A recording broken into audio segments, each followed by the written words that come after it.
Restorative justice is an approach to justice that focuses on the needs of the victims and the offenders, as well as the involved community. This contrasts to more punitive approaches where the main aim is to punish the offender, or satisfy abstract legal principles. Victims take an active role in the process. Meanwhile, offenders are encouraged to take responsibility for their actions, to repair the harm they've done, by apologizing, returning stolen money, or community service. In addition, the restorative justice approach aims to help the offender to avoid future offenses. The approach is based on a theory of justice that considers crime and wrongdoing to be an offense against an individual or community, rather than the state. Restorative justice that fosters dialogue between victim and offender has shown the highest rates of victim satisfaction and offender accountability. Definition. According to John Braithwaite, restorative justice is ... a process where all stakeholders affected by an injustice have an opportunity to discuss how they have been affected by the injustice and to decide what should be done to repair the harm. With crime, restorative justice is about the idea that because crime hurts, justice should heal. It follows that conversations with those who have been hurt and with those who have inflicted the harm must be central to the process. In a restorative justice process, the citizens who have been affected by crime must take an active role in addressing that crime. Although law professionals may have secondary roles in facilitating the restorative justice process, it is the citizens who must take up the majority of the responsibility in healing the pains caused by crime. The process of restorative justice thus shifts the responsibility for addressing crime. Dr. Carolyn Boyes Watson at Suffolk University's Center for Restorative Justice defines restorative justice as ... a growing social movement to institutionalize peaceful approaches to harm, problem-solving and violations of legal and human rights. These range from international peacemaking tribunals such as the South Africa Truth and Reconciliation Commission to innovations within the criminal and juvenile justice systems, schools, social services and communities. Rather than privileging the law professionals and the state, restorative resolutions engage those who are harmed, wrongdoers and their affected communities in search of solutions that promote repair, reconciliation and the rebuilding of relationships. Restorative justice seeks to build partnerships to re-establish mutual responsibility for constructive responses to wrongdoing within communities. Restorative approaches seek a balanced approach to the needs of the victim, wrongdoer and community through processes that preserve the safety and dignity of all.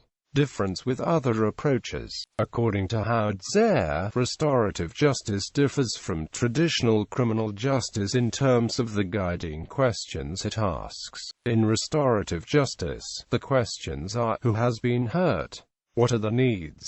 Whose obligations are these? What are the causes? Who has a stake in the situation? What is the appropriate process to involve stakeholders in an effort to address causes and put things right? In contrast, traditional criminal justice asks, what laws have been broken? Who did it? What does the offender deserve? Restorative justice is also different from the adversarial legal process of that of civil litigation. As Braithwaite writes, court and ex ADR in restorative justice could not be philosophically further apart. While the former seeks to address only legally relevant issues and to protect both parties' rights, restorative justice aims at expanding the issues beyond those that are legally relevant, especially into underlying relationships.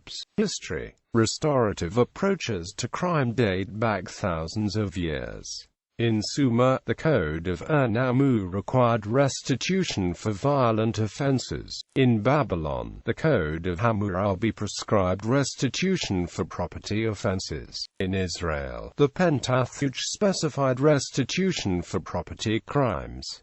See for example Exodus chapter 22 verses 1 to 14. In Rome, the 12 tables compelled convicted thieves to pay double the value of stolen goods. In Ireland, under the Brehon laws, compensation was the mode of justice for most crimes. In Gaul, tribal laws promulgated by King Clovis I called for restitutive sanctions for both violent and non-violent offences. In England, the laws of Ethelbert of Kent included detailed restitution schedules.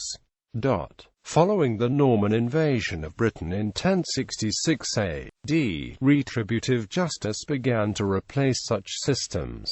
William the Conqueror's son, Henry I, detailed offences against the king's peace. By the end of the 11th century, crime was no longer perceived as injurious to persons but rather was seen as an offence against the state. History of the term restorative justice has appeared in written sources since the first half of the 19th century. The term restorative justice was likely coined by Albert Egelash in 1977. Egelash distinguished between three approaches to justice: retributive justice, based on punishment; distributive justice, involving therapeutic treatment of offenders; restorative justice, based on restitution with input from victims and offenders. Contemporary research on restorative justice. Howard Zer's book Changing Lenses: A New Focus for Crime and Justice, first published in 1990, is credited with being groundbreaking, one of the first to articulate a theory of restorative justice. The title of this book refers to providing an alternative framework for thinking about, or new lens for viewing, crime and justice. Changing Lenses juxtaposed a retributive justice framework, where crime is viewed as an offense against the state, with a restorative justice framework, where crime is viewed as a violation of people and relationships. The book made reference to the positive results of efforts in the late 1970s and 1980s at victim-offender mediation, pioneered in the United States by Howard Zer, Ron Klasin and Markham Bright. By the second half of the 1990s, the expression restorative justice had become popular, evolving to widespread usage by 2006. The restorative justice movement has attracted many segments of society, including police officers, judges, schoolteachers, politicians, juvenile justice agencies, victim support groups, Aboriginal elders, and mums and dads. Restorative justice is a fast-growing state, national and international social movement that seeks to bring together people to address the harm caused by crime. Write in Markham Bright and Marilyn Peters-Nama. Restorative justice views violence, community decline, and fear-based responses as indicators of broken relationships. It offers a different response, namely the use of restorative solutions to repair the harm related to conflict, crime, and victimization. Influence from indigenous groups. According to Howard Zer, two peoples have made very specific and profound contributions to practices in the field: the First Nations people of Canada and the U.S., and the Maori of New Zealand. In many ways, restorative justice represents a validation of values and practices that were characteristic of many indigenous groups, whose traditions were often discounted and repressed by Western colonial powers. For example, in New Zealand, Aotearoa, prior to European contact, the Maori had a well-developed system called UTU that protected individuals, social stability, and the integrity of the group. Influence from Mennonites. Several scholars believe it is not a coincidence that Mennonites in North America, like Howard Zer and Klasin, and the social action arm of their church community, Mennonite Central Committee, played major roles in popularizing the theory and practices of restorative justice. The antinomian groups advocating and supporting restorative justice, such as the Mennonites, subscribe to principled pacifism and also tend to believe that restorative justice is much more humane than the punitive juvenile and criminal justice systems.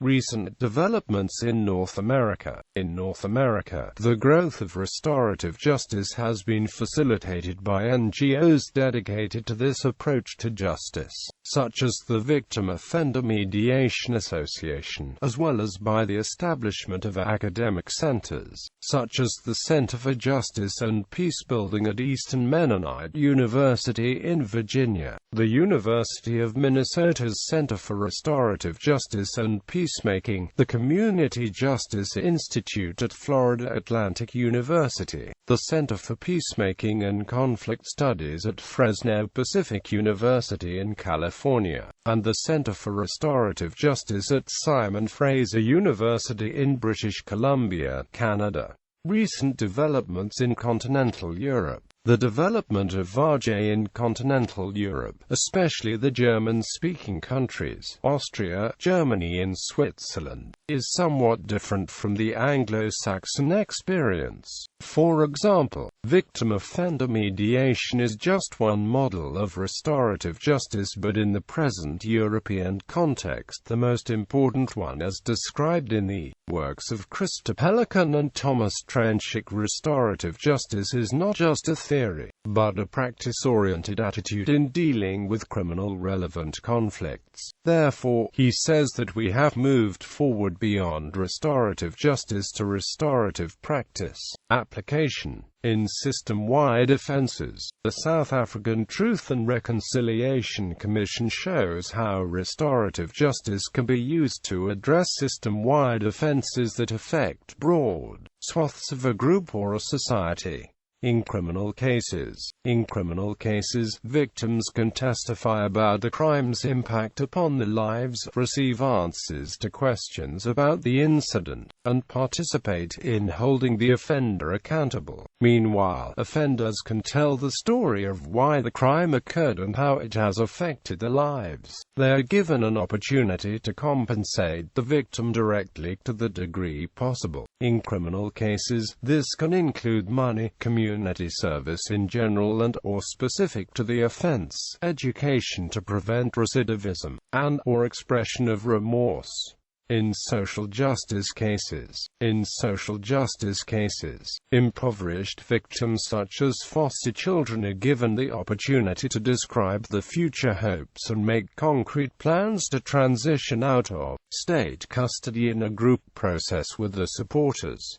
In social justice cases, restorative justice is used for problem solving. Restorative justice can proceed in a courtroom or within a community or non-profit organization. A courtroom process might employ pre-trial diversion, dismissing charges after restitution. In serious cases, a sentence may precede other restitution. In the community, concerned individuals meet with all parties to assess the experience and impact of the crime. Offenders listen to victims' experiences, preferably until they are able to empathize with the experience.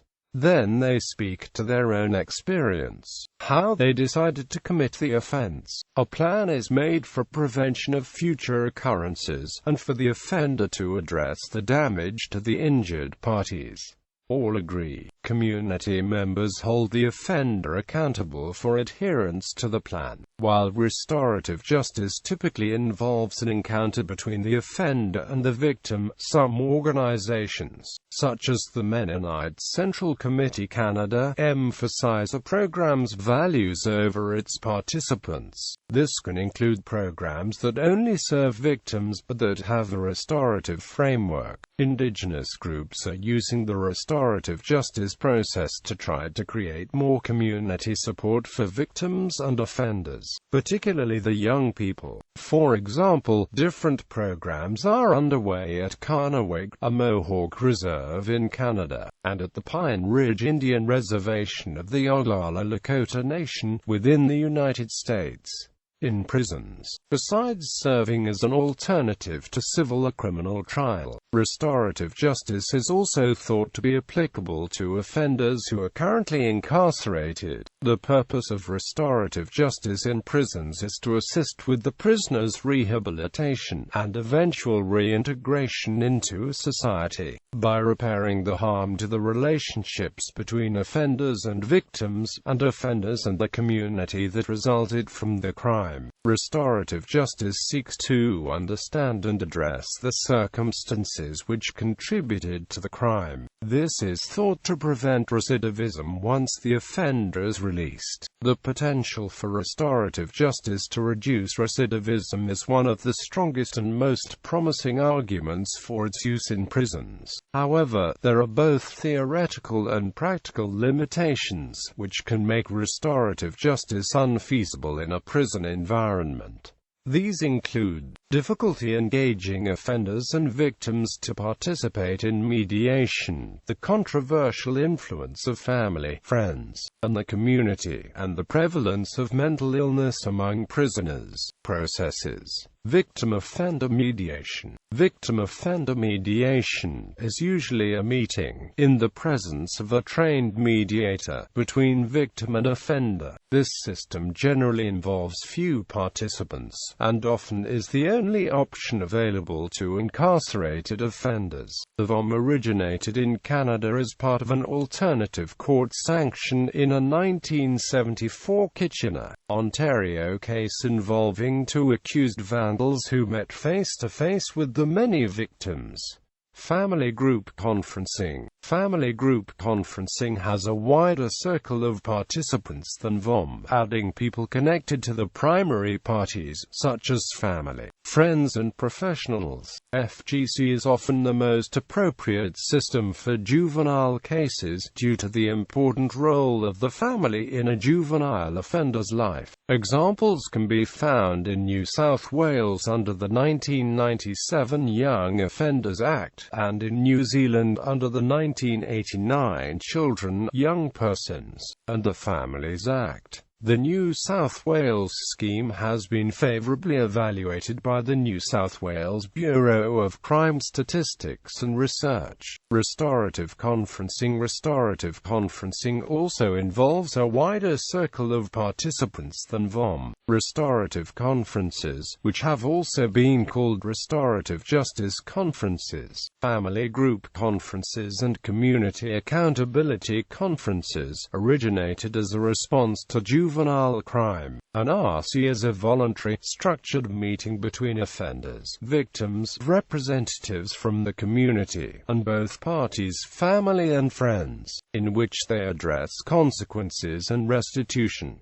RC is explicitly victim-sensitive. The conference facilitator arranges the meeting. In some cases, a written statement or a surrogate replaces an unwilling victim. The conference facilitator sticks to a simple script and keeps the conference focused, but intentionally does not actively participate in structuring the outcome of the conference. The goal of the conference is for the participants to produce a mutually acceptable agreement that addresses the harm caused by the offender. The intent is to allow subsequent conferences to succeed without a facilitator. RC was successfully introduced in several schools in England, including St. Augustine of Canterbury, Taunton, Somerset by Avon, and Somerset police officer Andy Jenrick. Positive results led officials to offer training to all Somerset secondary schools.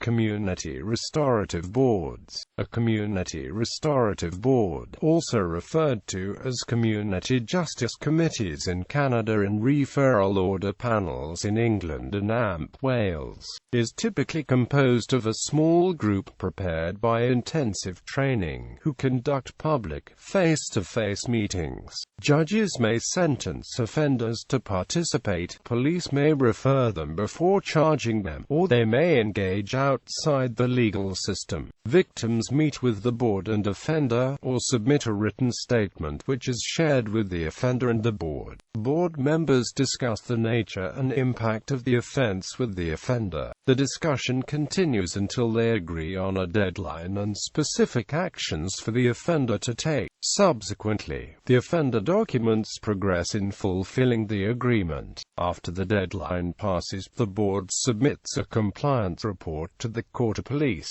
ending the board's involvement. Restorative circles and restorative systems in Brazil. The juvenile justice system. Neighborhoods and schools have begun to use restorative circles developed by Dominic Barter, inspired by non-violent communication. The approach involves a much wider circle of participants than conventional victim-offender conferencing, and begins with establishing a restorative system in the neighborhood or school where circles will be held. As such, Barter's approach offers scope for radical social transformation. This process is being adopted in Germany, the USA, the UK, Canada and Uganda, and outside of the justice and education systems. In Hawaii, Huikahi restorative circles allow prisoners to meet with the families and friends in a group process to support their transition back into the community. Meetings specifically address the need for reconciliation with victims of the crime. A modified restorative circle was developed and used in Hawaii for offenders whose loved ones are unable or unwilling to participate. Other prisoners sit in the circle and help develop the transition plan. Circles of support and accountability. Circles of support and accountability originated as a project of the Welcome Inn, a Mennonite church in Hamilton, Ontario. This approach has demonstrated the capacity to enhance the safe integration of otherwise high-risk sex offenders with the community. Canada judges some sex offenders too dangerous for any form of conditional release, detaining them until they serve their entire sentence.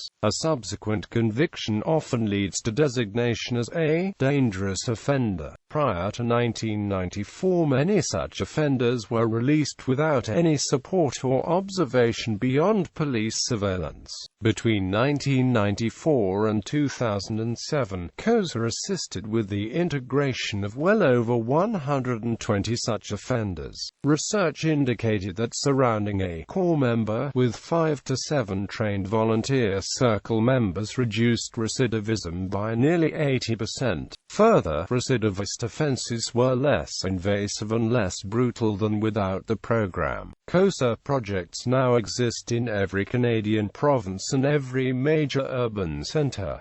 COSA projects are also operational in several U.S. states as well as in several United Kingdom regions.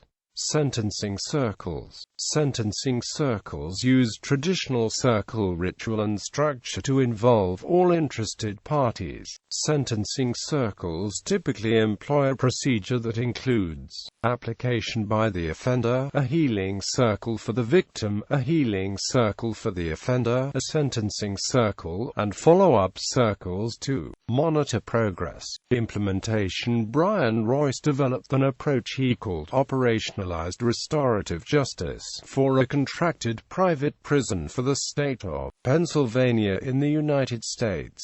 The system was adopted and used in numerous contracted prisons around the country. The system was shown to significantly reduce recidivism and internal conflicts within the prisons. The two primary uses within an institution are to manage behavior overall and to respond to specific criminal actions and behavior. Using restorative justice as an overall BMT is significantly more effective over the long term. It can be difficult to implement. As such, wide changes to the culture of an institution are usually met with resistance from both the staff and the institution population. Predominantly restorative justice is used for the victim, specifically with a kind of mediation and/or restitution from the offender. Restorative justice is based on bringing together the victim, the offender, and the community. All have equal parts in repairing the relationships destroyed by crime. Generally, the offender is held accountable to the victim for the criminal action and accountable as well to the community. The underlying premise of restorative justice holds that all three are accountable to each other. The offender must be held accountable. The offender must give back in the way prescribed by the victim to make amends. Additionally, the offender must also give back to the community, as crime devalues any community. The community is accountable to the victim by assisting in enforcing any reparations agreed upon by the victim, and to the offender by helping the person avoid committing any more crime. In some cases, it may be difficult for the victim to participate in meetings directly, but the system is based on the offender being brought to face the implications of the crime. To implement the system within an institution, considerable groundwork is needed. First, the institution has to establish what the norms are, what really goes on within the institution, evaluate whether they are acceptable to the whole community, and work from there. Ideally, the institution will define and establish positive norms which each person understands. For example, Albert Elias wrote about the norms of respect, responsibility, confrontation, help, trust and support. He gave concrete definitions for these norms, and held the inmates in their care to these norms, establishing what was called normative behavior. It is likely better for an institution to decide its norms through process. The second aspect is to ensure that the rules support the norm and are consistent with it, to make the rules enforceable. When there are clear norms, rules for what is acceptable and unacceptable behavior, the community can be held accountable to live by these. This can be done numerous ways, depending on the size of the institution, the physical layout, the type, the counseling programs, and the staffing. Here is where the separation between a response to criminal behavior within the institution and the overall behavior management tool becomes apparent. When used as a response to criminal behavior, the sequence of events is that crime takes place. A circle is called, composed of the victim, offender, and people within the community, and the circle discusses what happened, and develops and executes some sort of reparation. A circle is one of the most commonly used restorative justice practices, usually comprising the offender and the community and, if applicable, the victim. The offender must acknowledge the crime, the community discusses the implications, and, if applicable, the victim discusses the ramifications and the personal cost. The circle must come to agreement on an acceptable restoration. The offender has to restore the cost, or provide a kind of compensation. The circle has regular meetings to discuss the progress, address any issues, and ultimately attempt to restore justice. Rituals of circles. Restorative circles may follow the following procedures: opening and closing, creating the atmosphere for the meeting, setting the goals, talking peace, an item passed around the circle. Everyone listens to the individual holding the talking piece. This can serve as a way to bring out the quiet voices and a way of active listening. Guidelines. Setting general rules to remind everyone how to treat others in the circle. Making it a safe environment for everyone to speak comfortably and honestly. The keeper. At least one person to facilitate the circle. The keeper prepares the circle and keeps the dialogue going. Their job is to mediate, not dictate the group. There is a shared leadership in the circle, as everyone has the opportunity to contribute and learn from the group. Respect. In every aspect of the circle, there is to be respect towards everyone in the circle and being sensitive to all discussions. When used as an overall behavior management tool, restorative justice embraces cognitive behavioral techniques through counseling and therapy. It is based on a person's taking positive actions and being able to see oneself positively. By feeling good about being positive, the person is more likely to maintain the positive behavior. CBT can contribute to the success of restorative justice. Restorative justice and CBT are being used together in alternative counseling, specifically targeted at sex offenders, juvenile offenders, extremely violent offenders, drug counseling, family counseling, etc.